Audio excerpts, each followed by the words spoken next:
তাজিদ আহমেদ কিন্তু একটা হাফেজে কোরআন। সে বলতেছে আমি অডিও রেকর্ড নিয়ে গেলাম যে আপনি সারা দেশের জন্য যুদ্ধের ঘোষণাটা দেন। শেখ মুজিব উত্তরে কি বললো জানেন? শেখ মুজিব বলল, বাড়ি গিয়ে নাকে তেল দিয়ে ঘুমিয়ে থাকো, পরশুদিন হরতাল ডেকেছি। ৭৭টা বড় ইন্ডাস্ট্রিজ হলো। তারপরে বলছে BMT, Bangladesh machine tools factory, ordnance factory, সব কার করা, সব হচ্ছে এই পাকিস্তান আমলে ৭১ আগ পর্যন্ত করা। শেখ সাহেব করলেন কি, সারা পূর্ব পাকিস্তানের মানুষকে বললেন করাচি রাস্তা সোনা দিয়ে তৈরি, করাচি রাস্তা সোনা দিয়ে তৈরি, আর আমাদের দিকে কিছু হচ্ছে না, আমাদের দিকে কিছু হচ্ছে না।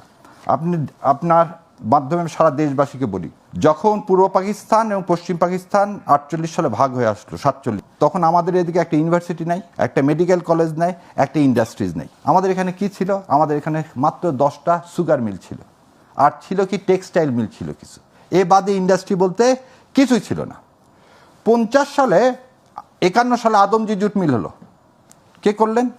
51 সালে প্লাটিনাম খুলনা অঞ্চলে 12টা জুট মিল হলো, ক্যাডেট কলেজ হলো 7টা, ইউনিভার্সিটি হলো 7টা, ইঞ্জিনিয়ারিং কলেজ হলো 7টা, তারপরে আপনি medical college, sugar mill, tobacco, total হচ্ছে ৭৭টা বড় ইন্ডাস্ট্রিজ হলো। তারপরে বলছে BMT, Bangladesh machine tools factory, ordnance factory, সব কার করা, সব হচ্ছে এই পাকিস্তান আমলে ৭১ আগ পর্যন্ত করা।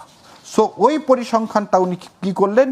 পরিসংখ্যানটা মানুষের সামনে ওইভাবে না দিয়ে মানুষকে বৈষম্যর কথা বলে মানুষকে ডাইভার্ট করলেন। তাহলে একটা লোকের যদি মুজিববাদ বলে থাকেন, তাহলে একটা লোকের প্রথম উদ্দেশ্যটাই হচ্ছে খারাপ, এই দেশটাকে ভাগ করতে হবে, করে ইন্ডিয়ার হাতে কিভাবে তুলে দেওয়া যায়। আসেন ৭০ সালে ইলেকশন, ভাইদের কথা বলছে, ভাসানী ন্যাপ সেই সময় যদি ইলেকশনে পার্টিসিপেট করতো, শেখ সাহেব জীবনে কোনোদিন সংখ্যাগরিষ্ঠতা পারত না। ভাসানী কি বললেন? যে ভোটের আগে ভাত চাই বলে তিনি ইলেকশন থেকে সরে আসলেন, যাতে মানুষ এক পাতা হয়ে কি করতে পারে, ভোট দিতে পারে, তাই তো? আচ্ছা, ৭১ সালে আমরা ৭০ সালে মেজরিটি পাইলাম, মেজরিটি পেয়ে আমাদেরকে ক্ষমতায় যাওয়ার কথা, পাকিস্তান আমাদেরকে ক্ষমতায় যেতে দিলেন না, এবং পাকিস্তান 25 তারিখ রাতে আমাদের এখানে ক্র্যাকডাউন করলেন, যেটা ধিক্কারজনক, অবশ্যই নিন্দনীয়। কিন্তু কেন 25 তারিখ রাতের বেলায় এই ক্র্যাকডাউন করলেন, এ কথা কিন্তু কেউ বললো না। হোয়াই 25 একটু মনে করে রাখেন, 14 তারিখে এই ঢাকায় বিহারিদের উপরে, ঢাকা, সৈয়দপুর, সান্তাহার, এই 3 জায়গায় বিহারিদের উপরে অত্যাচার চালানো হলো, বিহারিদেরকে কি করা হলো, নিশ্চিহ্ন করা হলো, এবং সেই দিন বিহারি মারা গেছে প্রায় 6 থেকে 7 হাজার। এই 6 থেকে 7 হাজার বিহারি মারা যাওয়ার পরেই অপারেশন সার্চলাইট নামানোর কথা। কারা করলো? এই বিহারিকে হত্যা করলো কারা, সেটা যদি এখন বলেন, সমস্ত ইতিহাস বলতেছে এই মুজিববাদের লোকজনরা। তার কোনো দালিলিক প্রমাণ আছে? আচ্ছা, আছে, আমি বলে দিচ্ছি।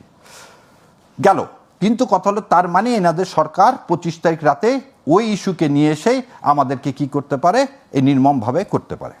আসেন 25 তারিখে শেখ সাহেব, সবাই বলে 25 তারিখে শেখ সাহেব ঘোষণা দিয়েছেন, তাজউদ্দিন আহমেদের মেয়ে শারমিনের লেখাই বই, এই বই 2012 সালে বেরোয়েছে, তখন কে, শেখ হাসিনা ক্ষমতায় না?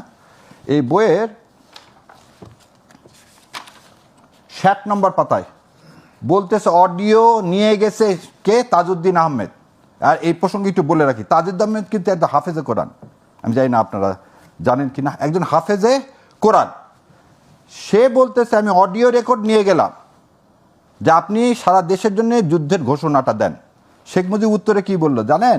শেখ মুজিব বলল, বাড়ি গিয়ে নাকে তেল দিয়ে ঘুমিয়ে থাকো, পরশুদিন হরতাল ডেকেছি। এই স্টেটমেন্ট যদি ভুল হতো, তাহলে শেখ হাসিনার সময় তো এই বই প্রিন্টেড, এই বই বাজেয়াপ্ত হতে পারতো।